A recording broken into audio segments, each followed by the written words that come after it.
নমস্কার, সিএনএ স্বাগতায় মণিময় রয়েছে আপনাদের সঙ্গে। যে খবরের দিকে নজর রাখবো, বেলডাঙ্গা নিয়ে প্রধান বিচারপতির দৃষ্টি আকর্ষণ এনআইএর।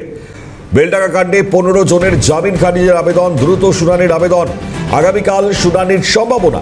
গতকাল বিচারপতি অরিজিৎ বন্দ্যোপাধ্যায় ডিভিশন বেঞ্চ এই মামলা থেকে অব্যাহতি নেয়।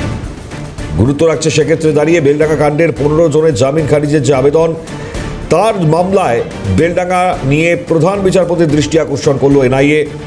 আর ঠিক এই জায়গায় গতকালই বেলডাঙ্গা নিয়ে এই দৃষ্টি আকর্ষণ বিচারপতি তারা সিদ্ধান্ত নেন যে তারা সরে দাঁড়াবেন।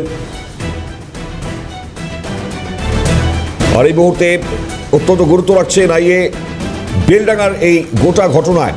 এখনো পর্যন্ত যে গ্রেপ্তারি, সামগ্রিক গ্রেপ্তারি, সব মিলিয়ে বিভিন্ন ছবি সামনে এসছে।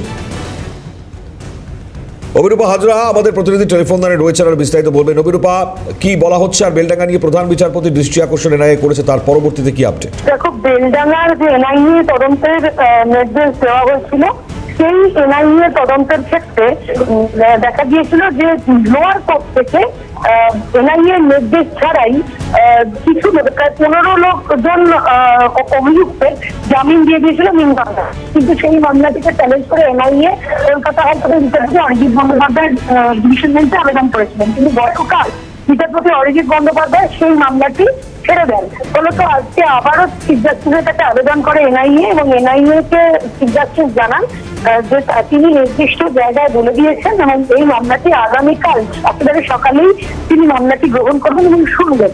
ফলে এনআইএর যে বারবার অভিযোগ হচ্ছিল যে নিম্ন আদালত যে 15 জনকে জামিন দিয়ে দিয়েছে, সেটা কখনোই গ্রহণযোগ্যতা নেই, তাই সেটাকে ইমিডিয়েটলি সেটাকে রিমুভ করতে হবে, সেই আবেদনই করা হয়েছে। সঙ্গে থাকো অভিরূপা।